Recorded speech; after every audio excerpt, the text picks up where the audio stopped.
Le prophète manchot François Mackandal, premier héros de la révolte des esclaves. La cruauté qui régnait était sans mesure. Elle ne pouvait qu'engendrer une réaction. Le vaudou a permis l'organisation de plusieurs révoltes, dont la plus célèbre est sans doute celle de Mackandal. Dans les années 1740, Mackandal empoisonna les puits des Blancs dans tout le pays. Le prophète manchot François Mackandal était un prêtre vaudou.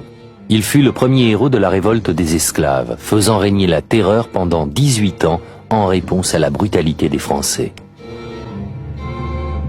Mackandal empoisonnait les puits et utilisait le vaudou pour répandre la panique dans toute l'île. Des détails sur la vague de terreur engendrée par Mackandal atteignirent bientôt Paris. Il dirige une école où il enseigne son art diabolique. Il a des adeptes aux quatre coins de la colonie, et la mort est à ses ordres. L'esprit terrifiant du baron Samedi fut une arme redoutable. Le baron Samedi traite avec les morts et s'occupe du cimetière. C'est un personnage important de cette religion où la mort est considérée comme un rite de passage, comme la naissance. Ainsi, le baron Samedi est le grand gardien du cimetière, le lieu de notre dernier repos. La révolte des nègres marrons se renforça. Encouragé par le triomphe symbolique de Mackandal et armé du spectre menaçant du baron Samedi et de quelques esprits redoutables, la terreur se répandit sur les terres françaises, de même que dans les camps d'esclaves. En 1758, Mackandal fut finalement capturé et condamné à mourir sur le bûcher. Dans une prophétie, il annonça qu'aucune autorité blanche ne pourrait le tuer, qu'il se métamorphoserait au moment de sa mort et deviendrait un esprit vaudou. Lors de son exécution publique, le bûcher, envahi par les flammes, s'effondra sous lui. Ses fers se détachèrent et il tomba sur le sol.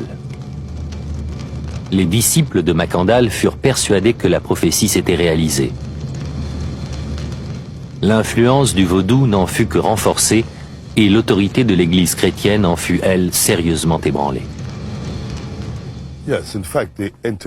Oui, en vérité, toute l'histoire du vaudou en Haïti n'est faite que de luttes, de batailles.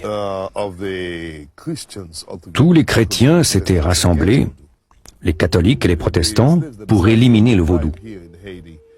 Les esclaves devaient être baptisés le premier jour de leur arrivée en Haïti.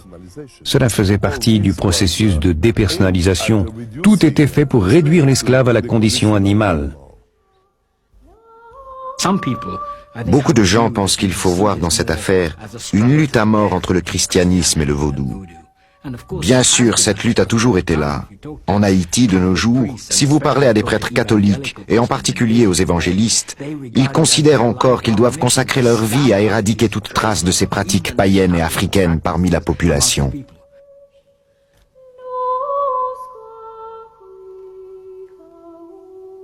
Les églises d'Haïti étalaient souvent des symboles du vaudou sur leurs murs. Dans le meilleur des cas, un semblant de paix régnait entre les deux religions. Pourtant, c'est l'Église qui dirigea une campagne de diabolisation du vaudou, l'accusant de magie noire.